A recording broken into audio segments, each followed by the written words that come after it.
इस लेक्चर में हम सरफेस केमिस्ट्री में एक टॉपिक है एब्जॉर्प्शन, उसके बारे में देखेंगे। सो एब्जॉर्प्शन और एब्जॉर्प्शन में पहले क्या डिफरेंस है उसको समझ लेते हैं, बिकॉज एब्जॉर्प्शन से आमतौर पे लोग पहले वाकिफ़ होते हैं। एब्जॉर्प्शन नई चीज़ होती है। एब्जॉर्ब करने का मतलब होता है कि कोई एक सब्सटेंस किसी दूसरे सब्सटेंस को अपने अंदर ले लेता है, एब्जॉर्ब कर लेता है वो, राइट। और एडजॉर्प्शन भी वैसे ही है, बट इसमें थोड़ा डिफरेंस है कि ये एडजॉर्प्शन जो है वो एक सरफेस फिनोमिनन है और एब्जॉर्प्शन जो है वो एक बल्क फिनोमिनन है।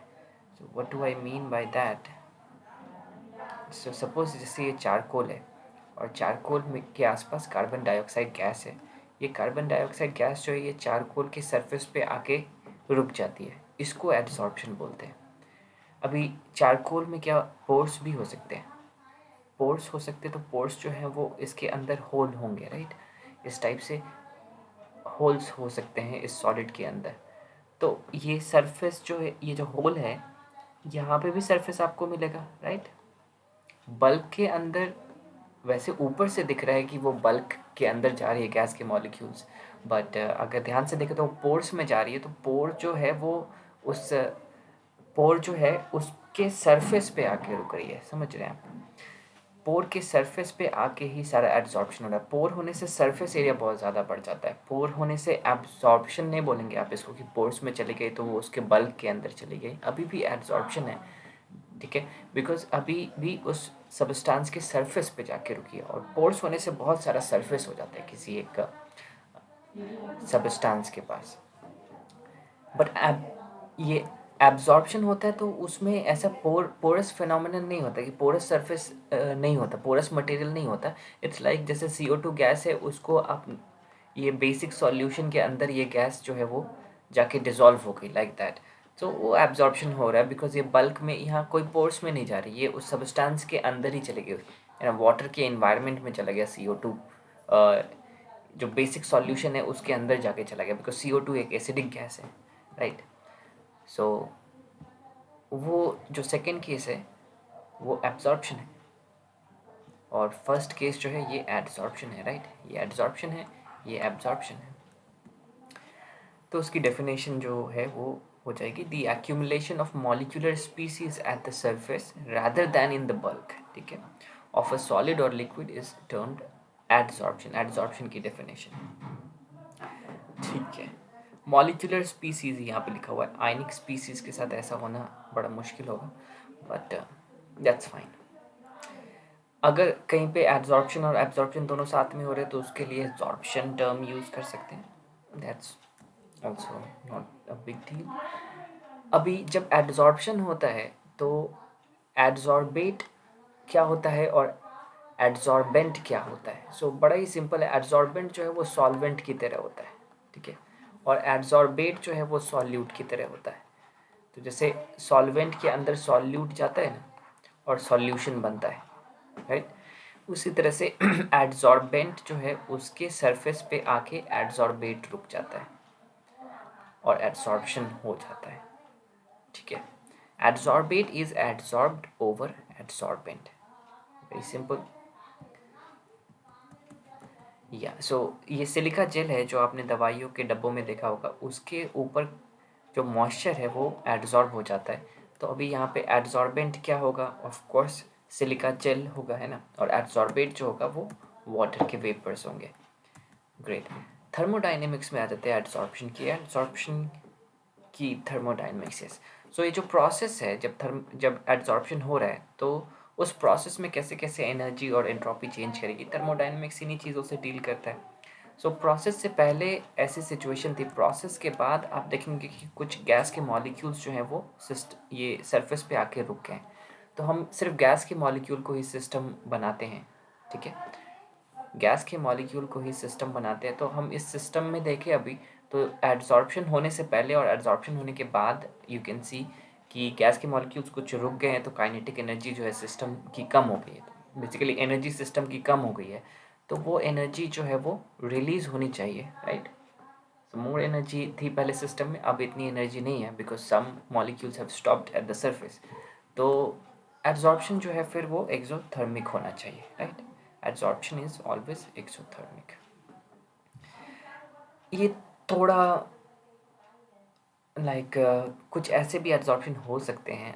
आप अगर गूगल करेंगे तो कुछ ऐसे रिसर्च पेपर्स भी आपको मिलेंगे जहाँ पे एंडोथर्मिक एड्जॉर्प्शन प्रोसेसेस भी हो सकते हैं, बट दैट्स वो थोड़ा रेयर केसेस में होता है। सो उनको नॉर्मली हम डिस्कस नहीं करते ये जेई मेंस या जेई एडवांस्ड के सिलेबस में। सो एड्जॉर्प्शन हमारे लिए नॉर्मली इफ़ यू सी तो वो एक्सोथर्मिक ही रहेगा। अब कितनी एनर्जी रिलीज होगी, इसी बात पे इसका क्लासिफिकेशन है कि फिजिकल एड्जॉर्प्शन और केमिकल एड्जॉर्प्शन क्या होते हैं। ये एड्जॉर्प्शन को आप क्लासीफाई कर सकते हैं। फिजिकल एड्जॉर्प्शन में क्या होता है कि जो मॉलिक्यूल्स है वो सरफेस पे आके रुकते हैं फिजिकल फोर्सेस की वजह से, वैंडर वॉल फोर्सेस, मतलब चार्जेस वगैरह जैसे होंगे, डाइपोल्स होंगे, वो सब अट्रैक्ट कर लेंगे एक दूसरे को, तो फिजिकल फोर्सेस की वजह से कोई केमिकल बॉन्ड नहीं बनता यहाँ पे। तो फिजिकल एड्जॉर्प्शन ऐसा होता है। केमिकल एड्जॉर्प्शन में जब वो एड्जॉर्ब होते हैं तो ये यहाँ पे ऐसे बॉन्ड मैंने शो किया है, तो बॉन्ड भी बन जाते हैं, केमिकल बॉन्ड्स भी बन जाते हैं। फुल फ्लेजेड अच्छे खासे केमिकल बॉन्ड ना बने तो थोड़ा थोड़ा तो बॉन्ड जो है टाइप का फॉर्मेशन हो जाता है वहाँ पे केमिकल एड्जॉर्प्शन में। तो ये डिफरेंस है। अब केमिकल बॉन्ड बनते हैं तो एनर्जी रिलीज होती है, तो ये केमिकल एड्जॉर्प्शन में ज़्यादा एनर्जी रिलीज होने के चांसेस आपको दिख रहे हैं, बिकॉज मॉलिक्यूल्स भी रुक रहे हैं, ऊपर से बॉन्ड भी बना रहे हैं। फिजिकल एड्जॉर्प्शन में कम एनर्जी रिलीज होगी, राइट। सो वही डिफरेंसेस यहाँ पे। फिजिकल एड्जॉर्प्शन में वीकर अट्रैक्शन है, राइट, और केमिकल एड्जॉर्प्शन में स्ट्रॉन्गर अट्रैक्शन है एड्सॉर्बेंट और एड्सॉर्बेट के बीच में। ओके, ये फिजिकल फोर्सेस की वजह से हो रहे हैं, जैसे वीक वैंडर वॉल फोर्सेस यहाँ पे, ऑर्बिटल ओवरलैप भी हो सकता है ना, और कुछ केमिकल बॉन्ड फॉर्मेशन टाइप का भी हो सकता है केमिकल एड्सॉर्प्शन में। तो इसमें जो एनर्जी रिलीज हो रही है आप देखिए 20 से 40 किलो जूल पर मोल ऐसा लिखा है, एक just an idea, to give an idea, 20 से 40 किलो जूल पर मोल, जो कि बहुत ज़्यादा एनर्जी नहीं है, बिकॉज ये एक on an average hydrogen bond जो होते हैं उनकी 50 किलो जूल पर मोल होती है एनर्जी हाइड्रोजन बॉन्ड्स की। तो हाइड्रोजन बॉन्ड से भी देख रहे हैं आप, ये कम एनर्जी जो है वो रिलीज हो रही है, तो अट्रैक्शन जो है वो वीकर है, वैंडर वॉल टाइप अट्रैक्शन बोला मैंने पीछे। तो या एंड केमिकल एड्जॉर्प्शन में थोड़ा सा ज़्यादा होगा। अब से हाइड्रोजन बॉन्ड्स जो होते हैं वो भी पूरे बॉन्ड्स नहीं होते, राइट। सो एक ऑन एन एवरेज जो केमिकल बॉन्ड होता है, कोवैलेंट बॉन्ड होता है, आई थिंक 300 किलो जूल पर मोल के आसपास उसकी एनर्जी होती है। तो उसी से इंस्पायर्ड इस बार आपको थोड़ा सा हाइड्रोजन बॉन्ड से ज़्यादा और एक एवरेज केमिकल बॉन्ड से कम ही रखेंगे, आई थिंक, या तो इसी 80 to 240 किलो जूल पर मोल एनर्जी यहाँ पर रिलीज हो रही है। ये नंबर्स याद करने लायक नहीं कि नंबर याद कर लिया आपने कि 80 240 2040, नहीं, ये बेसिक आइडिया होना चाहिए। हाइड्रोजन बॉन्ड वाली जो एनर्जीज है उससे थोड़ा सा आइडिया होना चाहिए, और एवरेज केमिकल बॉन्ड की जो एनर्जी है उसके आसपास आप देख रहे किस तरह से बड़े अच्छे से फिट हो रही है वैल्यूज़। तो डोंट रिमेंबर 2040 और 80 240, इसका कोई मतलब नहीं है। Okay, let's proceed.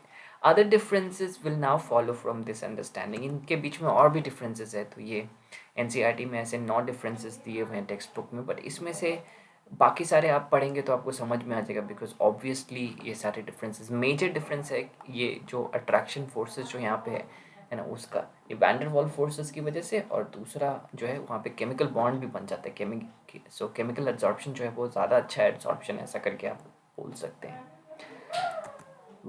एक डिफरेंस यहाँ पे है लो टेम्परेचर, ये बहुत इंपॉर्टेंट है। Low temperature is favourable for adsorption, कौन सा, फिजिकल एड्सॉर्प्शन, और हाई टेम्परेचर जो है वो केमिकल एड्सॉर्प्शन के लिए ज़्यादा फेवरेबल है।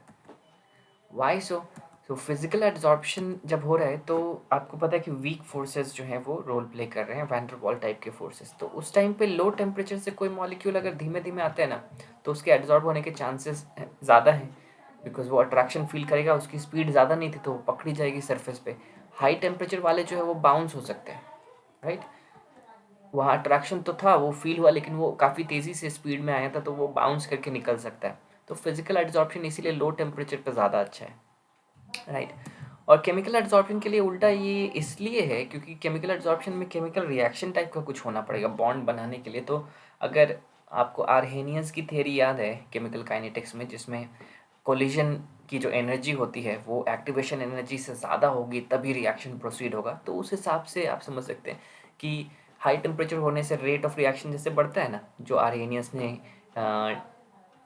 एक्सप्लेनेशन दिया था उसी टाइप का एक्सप्लेनेशन यहाँ पे मैं दे सकता हूँ।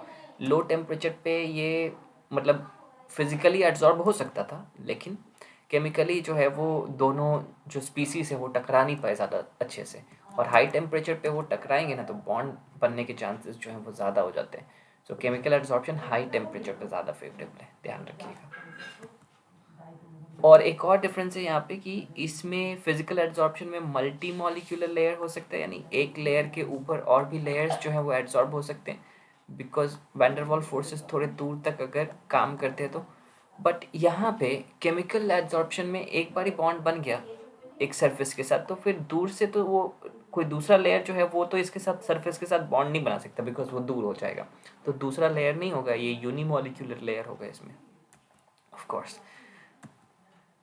ओके, सो थर्मोडाइनमिक्स पे वापस से नज़र डालते हैं। फिजिकल एब्जॉर्प्शन के लिए है ये थर्मोडाइनमिक्स, बिकॉज केमिकल एब्जॉर्प्शन में वो जो डेल्टा एच ऑफ रिएक्शन जो है वो भी इम्पॉर्टेंट हो जाएगा, और उस वजह से थोड़ा कॉम्प्लिकेशन अराइज हो सकता है केमिकल एब्जॉर्प्शन में। यू विल सी, बिकॉज वो हाई टेम्परेचर पे वो रिएक्शन अचानक से स्टार्ट हो जाएगा तो डेल्टा एच चेंज कर जाएगा अचानक से। तो सिंपल सा डिस्कशन फिजिकल एब्जॉर्प्शन के लिए, हालांकि ये डिस्कशन बहुत ही सिंपल है।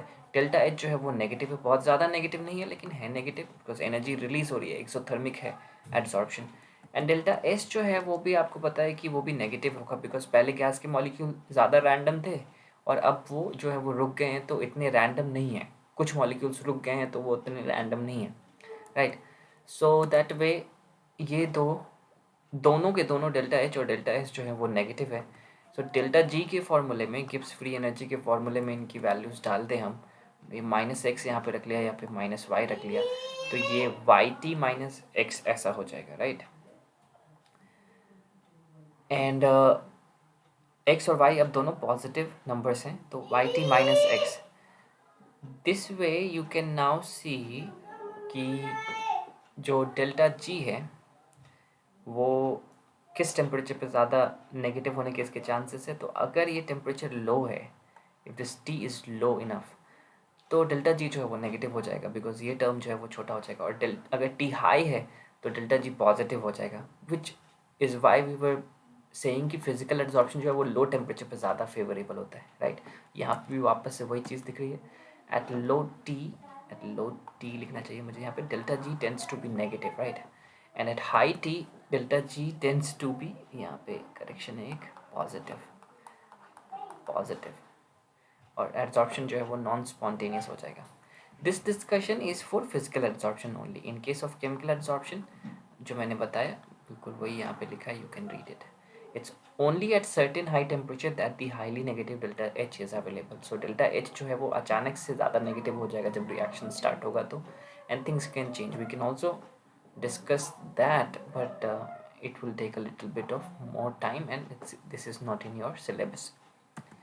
सो physical absorption to chemical absorption भी चीज़ें हो सकती, कभी कभी कोई एब्जॉर्प्शन जो है वो फिज़िकल हो सकता है बट टेम्परेचर बढ़ाने से ना वो केमिकल एब्जॉर्प्शन में चेंज हो सकता है। जैसे निकल के सरफेस पे हाइड्रोजन के मॉलिक्यूल्स ऐसे एब्जॉर्ब हो रहे हैं, आप देख सकते हैं हाइड्रोजन के मॉलिक्यूल हैं, देन हाई टेम्परेचर करेंगे तो वो मॉलिक्यूल एब्जॉर्ब हो गए ना, टूट के, और यहाँ पे ऐसे ऐसे बॉन्ड भी बना लेंगे निकल के सरफेस के साथ, तो अब ये केमिकल एब्जॉर्प्शन हो गया। नॉट दैट इम्पॉर्टेंट बट या। Now let's come to the most important section, adsorption isotherms. So ये adsorption isotherms क्या होते हैं? तो लैबोरेटरी में जब हम लोग adsorption करते हैं तो हम जो डेटा है उसको प्लॉट करते हैं। एडजॉर्प्शन वाला एक्सपेरिमेंट एक कांस्टेंट टेम्परेचर पे करते हैं, ठीक है, तभी आइसोथर्म यहाँ पे नाम पड़ रहा है। कांस्टेंट टेम्परेचर पे हम एडजॉर्प्शन को स्टडी करते हैं, और कांस्टेंट टेम्परेचर है तो हम क्या बदल रहे हैं, प्रेशर बदलेंगे। विल सी किस चीज़ का प्रेशर, कैसे। तो ये सेटअप देख लीजिए पहले, ये बीकर है, इसके अंदर आपने एक एडसॉर्बेंट रख लिया। इस एडसॉर्बेंट के आसपास एडसॉर्बेट गैस है ये जो एडसॉर्ब हो सकती है। इस सिस्टम को क्लोज कर दिया पिस्टन लगा के, और इसके ऊपर पत्थर डाल दिए। पत्थर डालेंगे और तो ये पिस्टन जो है वो नीचे जाएगा, है ना, प्रेशर बढ़ेगा, ठीक है। तो प्रेशर ऑफ द गैस हम बढ़ा रहे हैं और देख रहे हैं कि कितना एब्जॉर्ब होगा फिर वो, राइट।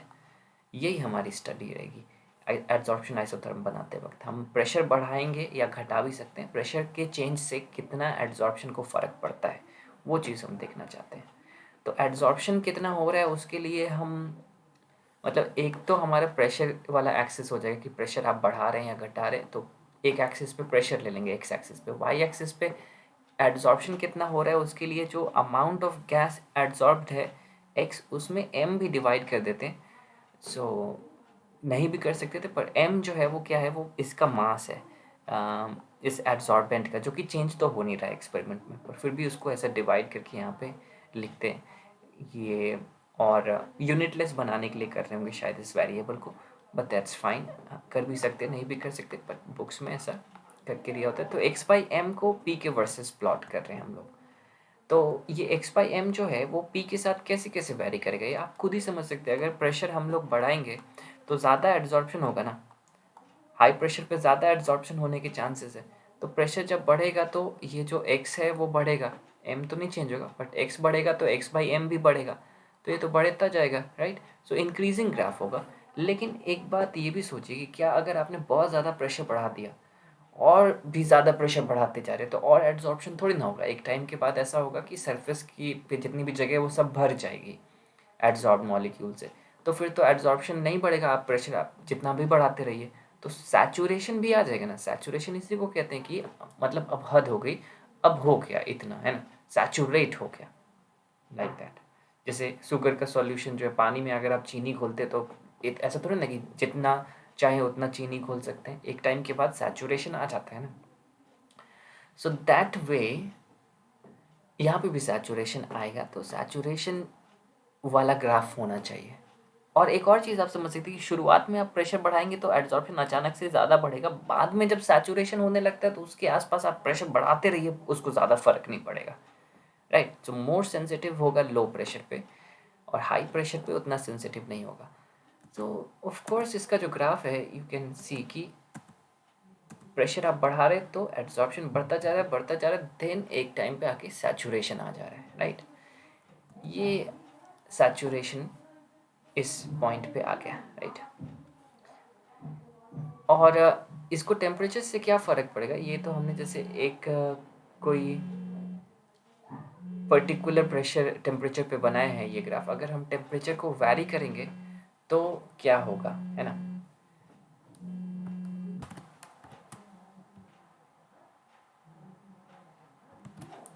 या अभी अगर हम थोड़े टेम्परेचर को चेंज करें, आप बोलेंगे आइसोथर्म में तो टेम्परेचर को क्यों चेंज कर रहे हैं, तो अब दूसरा एक्सपेरिमेंट ही कर रहे हैं एकदम नए सिरे से।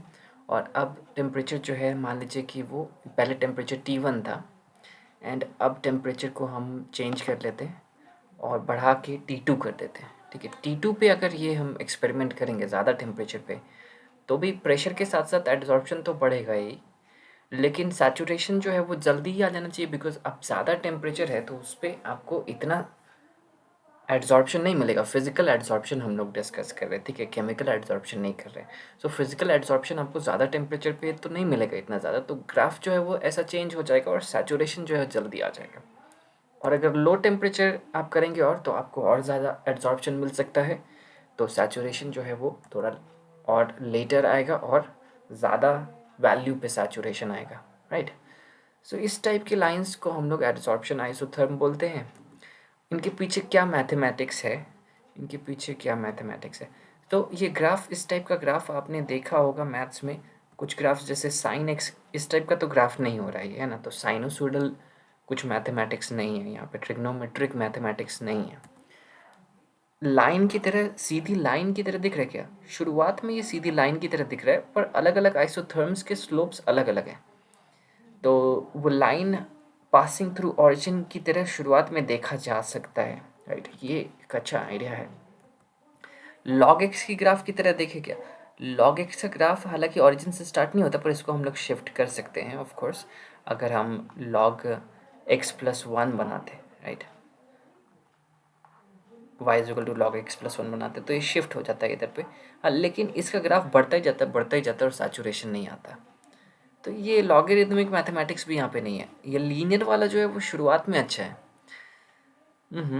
सो दिस वे जो इनके पीछे मैथ्स है वो तो लैंगम्यूर ने बड़े अच्छे से एक्सप्लेन किया था, लेकिन हम लोग फ्राइडलिश वाला मैथमेटिक्स देखेंगे, फ्राइडलिश ने कैसे इसको एक्सप्लेन किया। उन्होंने 3 पार्ट्स में बांट दिया, किसी भी आइसोथर्म को 3 पार्ट में डिवाइड कर दिया, ठीक है। लो प्रेशर वाला पार्ट एंड इंटरमीडिएट प्रेशर वाला पार्ट और हाई प्रेशर वाला part. End of course low pressure वाले जो पार्ट है उसमें उन्होंने straight line passing through origin type का एक कर्व ले लिया, तो स्लोप अलग अलग हो सकती है, इसलिए y इज इक्वल टू के एक्स इस टाइप से इक्वेशन रखा। c नहीं होगा यहाँ पे, जो y इंटरसेप्ट है वो नहीं होना चाहिए, y इज इक्वल टू के एक्स टाइप का इक्वेशन होना चाहिए। अब y पे तो हमारा x बाई एम है और x एक्सिस पे हमारा प्रेशर है, सो दिस वे इस टाइप का इक्वेशन हो गया। नाउ इंटरमीडिएट प्रेशर पे बड़ा इंटरेस्टिंग है। इंटरमीडिएट प्रेशर पे जो उन्होंने कर्व चुना वो स्लो राइजिंग कर्व, जैसे रूट एक्स का ग्राफ होता है वो आपने देखा होगा, वो स्लोली राइज करता जाता है। लॉग एक्स भी यूज़ कर सकते थे, राइट। बट रूट एक्स जैसे हुआ एक्स का पावर हाफ या एक्स का पावर 1/3 है ना, वो और भी स्लोली राइज करेगा, राइट। जैसे एक्स का पावर अगर हाफ है, इसका मतलब है कि ये आप 0 डालेंगे तो 0 आंसर आएगा, 1 डालेंगे तो 1 आंसर आएगा, राइट। 2 डालेंगे तो √2 आंसर आएगा, जो कि 1.414 ही होता है। लेकिन आप जाइए 4 पे, तब जाके 1 2 3 4 पे ये 2 पे होगा, तो ये अब दिख रहे अभी धीमे बढ़ रहा है, फिर 9 पे जाके ये 3 पे आएगा, राइट। सो ये स्लो राइजिंग कर्व है, धीमे धीमे और स्लो राइज करता है। वैसा ही होता है इस एक्सपेरिमेंट में भी। तो इस टाइप का ग्राफ जो है उन्होंने यूज़ किया, बट लाइक अब ये x का पावर 1/3 भी बड़ा अच्छा ऑप्शन है, वो और भी स्लोली राइज करेगा, तो that can also be use. और एक और चीज़ देखी उन्होंने कि एक और पैरामीटर की ज़रूरत पड़ सकती है। जैसे मान लीजिए ये आपने x का पावर हाफ किया या 1/3 किया, उससे भी आपका ग्राफ जो है वो फिट नहीं हो पा रहा। तो एक और चीज़ है, आप यहाँ पे एक जैसे एक्स क्यूब के बाहर हाफ मैंने मल्टीप्लाई कर दिया, तो वहाँ से भी मैं कंट्रोल कर सकता हूँ कि ये कितना कितना राइज करेगा। तो जब मैंने हाफ किया ना, तो ये सारे पॉइंट्स जो है वो आधे आउटपुट पे आ गए, है ना, आपको दिख रहा होगा, है ना। इससे भी आपने थोड़ा कंट्रोल किया शेप को। सो 2 पैरामीटर से कंट्रोल कर रहे हैं इस ग्राफ को। y इज इक्वल टू एक k लगा हुआ है यहाँ पे, और ये पावर लगा हुआ, पावर भी आप कंट्रोल कर सकते हैं और ये k भी आप कंट्रोल कर सकते हैं, ठीक है। और पावर जो है वो उसमें 1/n टाइप का होगा, जिसमें n जो है वो 1 से बड़ा होना चाहिए, मतलब पावर बेसिकली आपका 1 से छोटा होना चाहिए। 1/n में n 1 से बड़ा है, तो पावर x का जो है वो 1 से छोटा है। तो इसी चीज़ को उन्होंने ऐसा करके लिख दिया, y के बदले x/m एंड k2 और x के बदले p लिख दिया, right. Very simple, not so simple, but now you can understand वो पैरामीटर्स वहाँ पे क्यों लगाएं, k2 और ये 1/n क्यों यूज़ किया है। ये ग्राफ फिटिंग वाला काम है कि एक्सपेरिमेंटली जो आपके पास ग्राफ आ रहा है मैथ्स, उसके पीछे क्या होगा ये सोचना था। हाई प्रेशर पे तो straight line, horizontal straight line बना सकते हैं, y is equal to k3 करके, है ना, कोई भी कांस्टेंट करके, तो x/m जो है अब कांस्टेंट हो गया k3। सो दिस वे जो रिलेशन है इनके बीच में, x/m और p के बीच में, वो फ्राइनलिश ने 3 कंडीशंस पे लगा दी, लो प्रेशर पे, इंटरमीडिएट प्रेशर पे और हाई प्रेशर पे, और ये तीनों रिलेशंस हमको निकल के आए जैसा हमने देखा। तो ज़्यादा इंटरेस्टिंग है इंटरमीडिएट प्रेशर पे क्या रिलेशन है, इंटरमीडिएट प्रेशर पे क्या मैथमेटिक्स है, that is more important because उसमें 2 पैरामीटर्स है ना।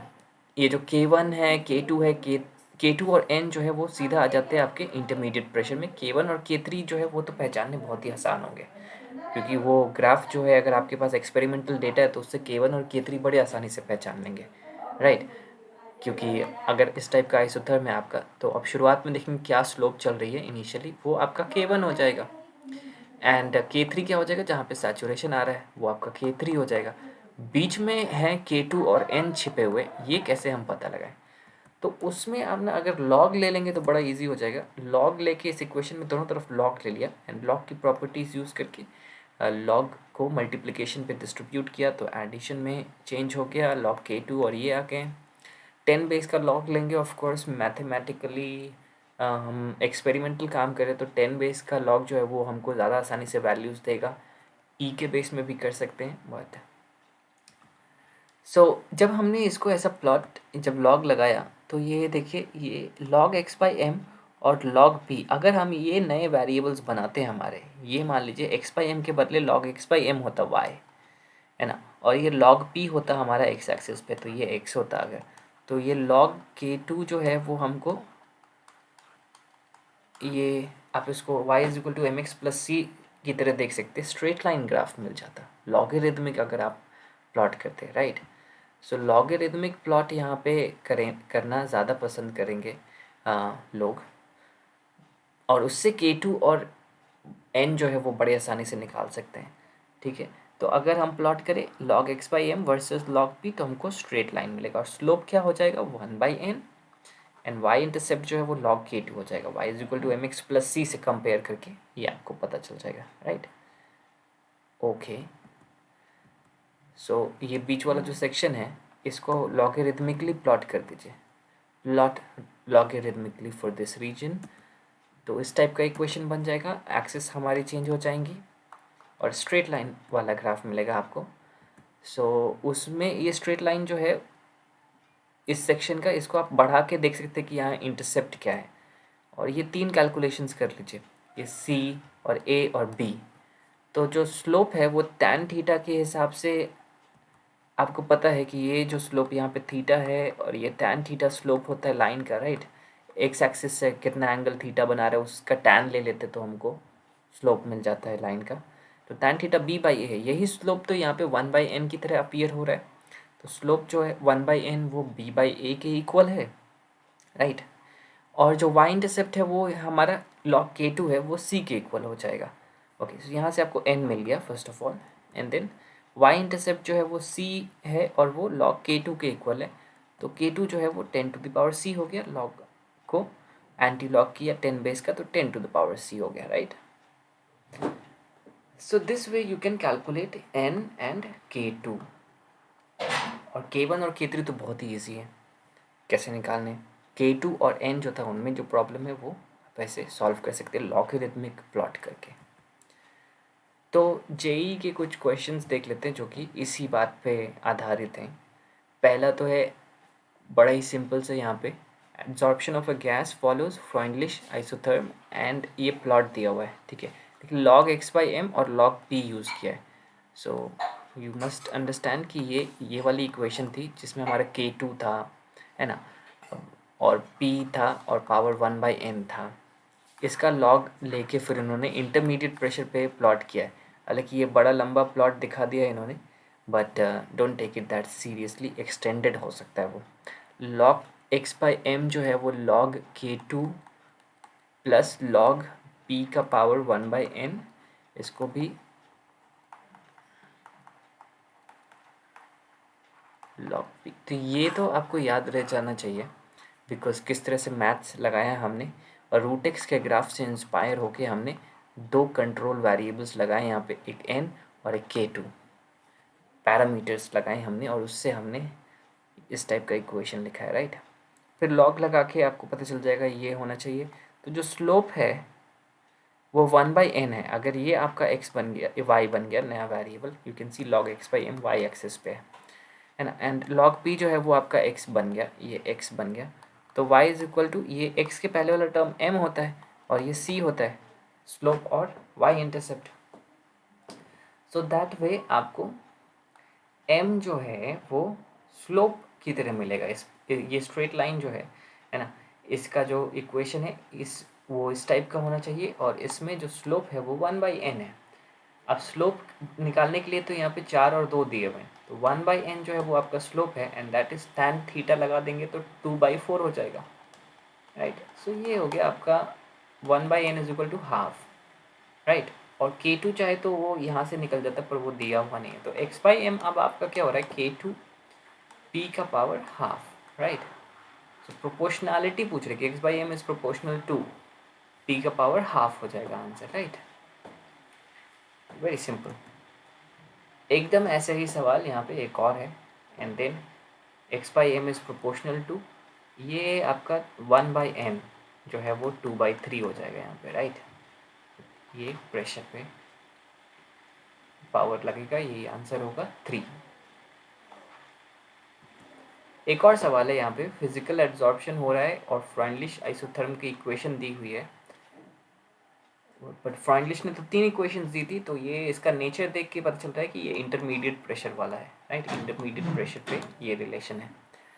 So now absorption of gas. अच्छा, तो ये इक्वेशन के बिना भी आप कर सकते हैं। क्वालिटेटिवली आपको सिर्फ पता है कि एड्जॉर्प्शन जो है, फिजिकल एड्जॉर्प्शन जो है वो प्रेशर के साथ साथ बढ़ता है, और टेम्परेचर बढ़ाएंगे तो फिर वो फिजिकल एड्जॉर्प्शन जो है वो घटेगा, राइट।